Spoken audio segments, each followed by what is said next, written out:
प्रसंग चल रहा है कि रात में स्वप्न में बाणासुर की पुत्री उषा जी ने देखा एक नवकिशोर श्यामघन कमल नयन पीतांबरधारी।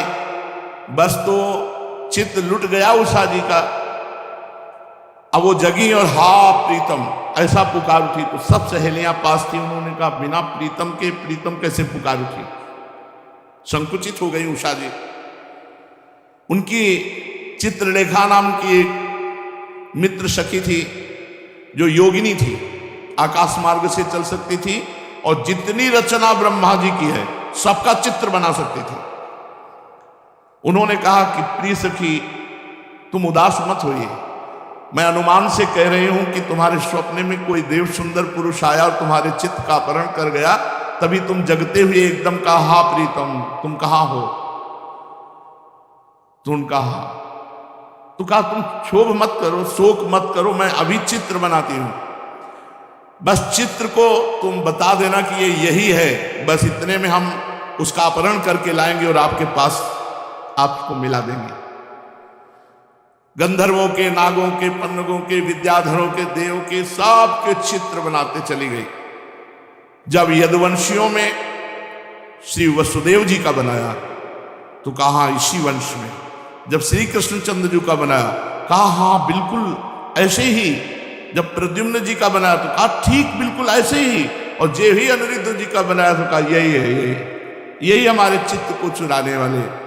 तब चित्र लेखा जी ने कहा ये तो बहुत कठिन जगह तुम्हारे नेत्र लड़े, ये तो भगवान श्री कृष्ण द्वारिकाधीश के पौत्र हैं, प्रद्युम्न पुत्र अनिरुद्ध। पर फिर भी मैं तुम्हारे काज के लिए चाहे प्राणों का बलिदान करना पड़े, मैं अवश्य इनका अपहरण करूंगी। आकाश मार्ग से चित्रलेखा जी द्वारिकापुरी पहुंचे। वहां सुदर्शन जी से प्रार्थना की कि आप जानते हैं कि भगवान का ही ऐसा कोई विधान होगा कि उषा जी के स्वप्न में भगवान के पौत्र का दर्शन हुआ, तो आप थोड़ा साइड हो जाइए, हम अपहरण करते हैं अनिरुद्ध जी का। अनिरुद्ध जी महल में पलंग में थे, पलंग सहित उठाया और आंगन से आकाश मार्ग से बाणासुर के महल में उषा जी के पास अनिरुद्ध जी को विराजमान कर। अब तो उषा जी के आनंद का ठिकाना नहीं, जो स्वप्न में देखा था उनको साक्षात देख रही। धीरे धीरे अनिरुद्ध जी से इतनी प्रीता बढ़ी कि अनिरुद्ध जी भी भूल गए द्वारिकापुरी। हंसना खेलना खाना पीना आनंद मनाना, वो तो राजमहल है। एक दिन उषा जी किसी कार्य से, तो जो वहां के वृद्ध सैनिक थे सुरक्षा में, तो वृद्ध ने देखा उषा जी को प्रसन्न मुद्रा में, तो कुछ ऐसे लक्षण भी देखे। उन्होंने जाकर के बाणासुर से कहा महाराज आपकी पुत्री का चरित्र दूषित हो चुका है, क्योंकि कुछ लक्षण ऐसे दिखाई देते हैं। बाणासुर ने कहा कि क्या चूक हो गई पहरे में? महाराज रात दिन ऐसा कड़ा पहरा है कि पक्षी भी प्रवेश नहीं कर सकता बिना आज्ञा के, फिर पुरुष की तो बात जाने। बाणासुर एक छोटी सी सेना लेकर महल में, वहां जेव ही दरवाजा खुलाया तो देखा भगवान के चतुर्व्यूह अवतार हैं, जैसे राम लक्ष्मण भरत शत्रुघ्न, ऐसे वासुदेव संकर्षण प्रद्युम्न अनिरुद्ध भगवत स्वरूप। अनिरुद्ध जी उषा जी के साथ चौसर खेल रहे थे और सब सखियां सहेलियां सेवा में। अनिरुद्ध जी ताड़ गए कि 1000 भुजा वाला ये बाणासुर ठीक नियत से नहीं है, तो एक दौड़कर परिग उठाया और जितने सैनिक थे सबको मार डाला। बाणासुर ने, मेघनाथ ने जिस मंत्र का प्रयोग करके नागपाश से राम जी और लक्ष्मण जी को बांधा था, उसी नागपाश से अनिरुद्ध जी को बांध दिया। अब अनिरुद्ध जी बंधन में युक्त हो गए। इतने में देवर्षि नारद जी पहुंचे। नारायण नारायण नारायण। द्वारिकाधीश जी महाराज की जय हो। प्रभु सूचना देते हैं कि बाणासुर ने अनिरुद्ध जी को बंदी बना लिया है। बोले हाँ यही तुम जानना चाहते थे, अनिरुद्ध जी 4 महीने हो गए यहां से अपहरण कर ले गया कोई। बोले हाँ योगिनी चित्रलेखा, जो बाणासुर का मंत्री कुंभांड है उसकी पुत्री है, और आप शीघ्र पहुंचे, अनिरुद्ध जी नागपाश में बंधे हुए हैं। अब तो भगवान बलराम जी, श्री कृष्ण, प्रद्युम्न और भी सात्विकी, कृतवर्मा, बड़े बड़े वीरों ने सेना सजाई और शोणितपुर बाणासुर की राजधानी आक्रमण कर दिया। जब बाणासुर ने देखा कि हमारी राजधानी पे आक्रमण कर दिया यदुवंशियों ने, तो तुरंत सूचना पहुंचाई। तो भगवान शंकर ने वचन दिया था बाणासुर को कि तुम्हारी राजधानी की रक्षा हम करेंगे।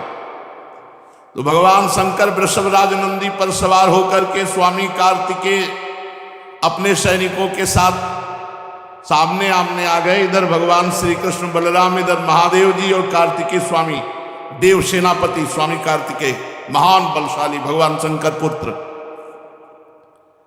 अब तो बड़ा विशाल घमासान युद्ध, रोंगटे खड़े कर देने वाला। भगवान शंकर जी से भगवान श्री कृष्णचंद्र जी और प्रद्युम्न जी से स्वामी कार्तिकेय का युद्ध होने लगा। बलराम जी कुंभांड कूपकर्ण से युद्ध करने लगे। बाणासुर के पुत्र के साथ सांब और बाणासुर के साथ सात्यकी भिड़ गए। बड़े बड़े देवता, ऋषि मुनि, सिद्ध, चारण, गंधर्व, अप्सराएं ये विमानों पर चढ़कर युद्ध देख रहे। भगवान श्री कृष्ण ने सारंग धनुष खींचा और भगवान शंकर जी की सेना पर प्रहार किया। शंकर जी की सेना भूत, प्रेत, प्रमथ, गुहक, डाकिनी, यातधान, बेताल, विनायक, प्रेत, मातृगण, पिशाच, कुष्मांडा, ब्रह्म राक्षस, ये सारंग धनुष से छूटे हुए बाण से सब भगदड़ मच गई। भूत प्रेतों में, बेताल विनायकों में। पिनाक पाणे भगवान शंकर ने पिनाक पर प्रत्यंचा चढ़ाई। जैसे श्री कृष्ण का सारंग धनुष, ऐसे भगवान शंकर का पिनाक। भांति भांति के दिव्यास्त्र पिनाक पे जे भी चढ़ाते हैं तो भगवान श्री कृष्ण उसकी काट पहले ही सारंग से चढ़ा के छोड़ देते, वो शांत हो जाता है। ब्रह्मास्त्र का संधान किया भगवान शंकर ने, तो ब्रह्मास्त्र से ही शांत कर दिया भगवान श्री कृष्ण ने। वायुवास्त्र का संधान किया भगवान शंकर ने, तो पर्वतास्त्र से शांत कर दिया। आग्नेयास्त्र का संधान किया भगवान शंकर जी ने, तो वर्षा जिससे होती पर्जन्यास्त्र से शांत कर दिया। पाशुपतास्त्र का प्रयोग किया जो अमोघ बाण भगवान शंकर का है, तो नारायणास्त्र का प्रयोग किया भगवान श्री कृष्ण जो उनका अमोघ है, दोनों बाण शांत हो गए। महादेव जी से कहा क्या आज्ञा है, तो उनका जन्मणास्त्र चलाओ। तो जे भी भगवान श्री कृष्ण ने जन्मणास्त्र चलाया तो महादेव जी बार बार जमाई लेने लगे। जब जमाई लेने लगे तो भगवान शंकर को छोड़कर श्री कृष्ण आगे बढ़े और बाणासुर की सेना का संहार करने लगे। प्रद्युम्न जी ने बाणों की बौछार से स्वामी कार्तिकेय को घायल कर दिया। वो मयूर वाहन से युद्ध विरत हुए। बलराम जी ने हल से पकड़ना, मूसल से मारना, तो कुंभाग और कूपकर्ण आदि इन सब को रणभूमि में मार गिराया मूसलों की मार से। अब ऐसा बलराम जी का मूसल चले कि बड़े बड़े गजरा, तितर बितर सब हो गए। बाणासुर ने देखा हमारी सेना तहस नहस हो गई और हमारे गुरुदेव भगवान शंकर तो जमाई लेने में ही लग गए। कार्तिक जी का मोर उड़ गया, युद्ध विरत हो गए। अब उसने 1000 भुजा, 500 धनुष, लाखों बाण संधान, एक साथ क्रोधित होकर बाणासुर युद्ध करने लगा। भगवान श्री कृष्ण ने एक बाण से सब धनुष की प्रत्यंचाएं काट दी, सारे बाण काट दिए। अब भगवान श्री कृष्ण ने पांचजन्य शंख की ध्वनि की और सारथी, घोड़े सब बाणासुर के नष्ट कर दिया। अब बाणासुर को मारने ही वाले थे कि कोटरा नाम की एक देवी बाणासुर की धर्म माता थी। उसने बाणासुर की रक्षा के लिए अपने वस्त्र उतार दिए। भगवान श्री कृष्ण ने तुरंत नेत्र मोड़ लिए, क्योंकि अपनी अर्धांगिनी के सिवा किसी भी स्त्री को नग्न देखने से तत्काल सारे पुण्य नष्ट हो जाते हैं। इसलिए पर स्त्री गमन भारी निषेध है। तो जे ही वो सामने खड़ी हुई तो सब धर्म के रहस्य को जानने वाले थे, तुरंत आंखें फेर ली। भगवान श्री कृष्ण ने कि कहीं उस पर दृष्टि न पड़ जाए, मुंह फेर लिया और दूसरी ओर देखने लगे। तब तक बाणासुर धनुष कट जाने और रथहीन हो जाने के कारण नगर में चला गया। इधर जब भगवान शंकर के भूतगण इधर उधर भाग गए तो उनका छोड़ा हुआ 3 सिर और 3 पैर वाला ज्वर 10 दिशाओं को जलाता हुआ भगवान श्री कृष्ण की ओर दौड़ा। भगवान श्री कृष्ण ने उसे अपनी ओर आते देख करके उसका मुकाबला करने के लिए वैष्णव ज्वर छोड़ा। अब वैष्णव ज्वर और माहेश्वर ज्वर में आपस में युद्ध होने लगा। अंत में वैष्णव ज्वर के तेज से माहेश्वर ज्वर पीड़ित होकर चिल्लाने लगा और अत्यंत भयभीत हो गया। जब कहीं त्राण नहीं पाया तो नम्रता से हाथ जोड़कर भगवान श्री कृष्ण की शरण में गया और प्रार्थना करने लगा, नमामि त्वानंत शक्तिं परेशं सर्वात्मानं केवलं ज्ञप्ति मात्रं विश्वोत्पत्ति स्थान संरोध हेतुं यत्तद् ब्रह्म ब्रह्मलिंगम प्रशांतम। प्रभु हे श्री कृष्ण, आपकी शक्ति अनंत है। आप ब्रह्मादीश्वरों के भी परम महेश्वर हैं। आप सबके आत्मा और सर्वस्वरूप हैं। आप अद्वितीय केवल ज्ञान स्वरूप हैं। संसार की उत्पत्ति, स्थिति और संहार इसके कारण आप ही हैं। प्रभु, आपके शांत, उग्र और अत्यंत भयानक गुस्सा, तेज ज्वर से मैं अत्यंत संतप्त हो रहा हूं। भगवान, देहधारी जीवों को तभी तक ताप संताप रहता जब तक वे आशा के फंदों में फंसे रहने के कारण आपके चरण कमलों की शरण नहीं ग्रहण करते। प्रभु, मैंने आपकी शरण ग्रहण की, अब मुझे आपका वैष्णव ज्वर ताप न दे। तब भगवान श्री कृष्ण ने कहा, त्रिशरा माहेश्वर ज्वर से मैं तुम पर प्रसन्न हूं। अब तुम वैष्णव ज्वर से निर्भय हो जाओ। संसार में जो कोई हम दोनों का संवाद स्मरण करेगा उसे तुमसे कोई भय नहीं रह जाएगा। भगवान श्री कृष्ण के इस प्रकार कहने पर माहेश्वर ज्वर उन्हें प्रणाम करके चला गया। तब तक बाणासुर रथ पर सवार होकर भगवान श्री कृष्ण से युद्ध करने के लिए फिर आ गया। बाणासुर ने अपने 1000 हाथों में तरह तरह के हथियार ले रखे थे। अब अत्यंत क्रोध में भरकर चक्रपाणी भगवान श्री कृष्ण पर बाणों की वर्षा करने लगा। भगवान श्री कृष्ण ने देखा कि बाणासुर ऐसे नहीं मानेगा, तो सुदर्शन चक्र का स्मरण किया। स्मरण करते सुदर्शन चक्र हाथ में आ गया और आदेश किया, जाओ इसके अस्त्र शस्त्र और भुजाएं भी काट डालो। बस इतना ही आदेश। जितना आदेश होता है उतना सुदर्शन जी करते हैं। अस्त्र शस्त्र काट दिया और भुजाएं काट।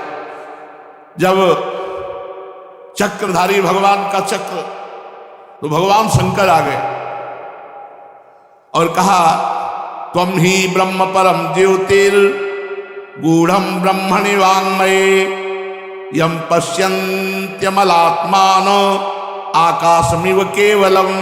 प्रभु, वेद मंत्रों में तात्पर्य रूप से छिपे हुए परम ज्योतिष स्वरूप पर ब्रह्म आप हैं। शुद्ध हृदय महात्मा गण आपके आकाश के समान सर्वव्यापक निर्विकार स्वरूप का साक्षात्कार करते हैं। हे समस्त भुवनों के पालक, आप सजाति विजाति स्वगत भेद से रहित एक अद्वितीय आदि पुरुष हैं। प्रभु, जैसे सूर्य अपनी छाया बादलों से ही ढक जाता है, उन बादलों तथा विभिन्न रूपों को प्रकाशित करता है, उसी प्रकार आप स्वयं प्रकाश हैं, परंतु गुणों के द्वारा मानो ढक से जाते हैं। इसीलिए कोई जल्दी देहाभिमानी आपको जान नहीं पाता। प्रभु, वास्तव में आप अनंत हैं। आपकी माया से मोहित होकर के लोग स्त्री पुत्र देह गेह में आसक्त हो जाते हैं, फिर दुख के अपार सागर में डूबने उतराने लगते हैं। संसार के मानवों को ये मनुष्य शरीर इसलिए आप कृपा करके देते हैं, इस मानव शरीर को पाकर इंद्रियों को वश में किया जाए और आपके चरण कमलों का आश्रय लेकर भजन किया जाए। जो मनुष्य शरीर प्राप्त करके आपका भजन नहीं करते, वो अपने आप को धोखे में डाल रहे हैं, अपने आप को धोखा दे रहे हैं। भगवान शंकर ने कहा, हे देव देव, ये बाणासुर मेरा कृपा पात्र है, सेवक है, और मैंने इसे अभय दान दिया है। तो प्रभु, जिस प्रकार इसके परदादा प्रहलाद जी पर आपका कृपा प्रसाद, वैसे इस पर भी कृपा प्रसाद होना चाहिए। भगवान ने सुदर्शन जी को रोक दिया। तब तक 4 भुजाएं बची थी। 1000 भुजाओं में 4 भुजाएं बची थी, सब काट दिए थे सुदर्शन जी ने। भगवान श्री कृष्ण ने कहा, महादेव जी, प्रभु, मैंने वही किया जो आप चाहते थे। आप जैसा चाहते थे वैसे ही मैंने कर दिया है, अपनी तरफ से कुछ नहीं किया। आपका सेवक है, आप जितना चाहते, 4 भुजाएं हैं इसकी, अब मैं इसे निर्भय कर देता हूं। मैं जानता हूं कि बाणासुर दैत्यराज बलि का पुत्र है, इसलिए इसका वध तो कर ही नहीं सकता, क्योंकि मैंने प्रहलाद जी को वर दिया था कि तुम्हारे वंश में पैदा होने वाले किसी दैत्य का आज के बाद कभी वध नहीं करूंगा। इसका घमंड चूर करने के लिए मैंने इसकी भुजाएं काट दी। इसकी बहुत बड़ी सेना पृथ्वी के लिए भार हो रही थी, इसलिए मैंने उसका संहार कर दिया। अब इसकी 4 भुजाएं बच रही हैं, अजर अमर बनी रहेंगी। ये बाणासुर आपके पार्षदों में मुख्य होगा। अब इसको किसी से किसी प्रकार भय नहीं होगा। जब बाणासुर ने यह सुना कि मैं निर्भय कर दिया गया हूं, तब आया और भगवान श्री कृष्ण के चरणों में माथा टेका और कहा, प्रभु अब आप चिंता न करें। और महल में जाकर अनिरुद्ध जी को नागपाश से मुक्त किया, अपनी पुत्री उषा को लाया और भगवान के हाथ, ये प्रभु आपका ये पौत्र और ये मेरी पुत्री आप स्वीकार करें।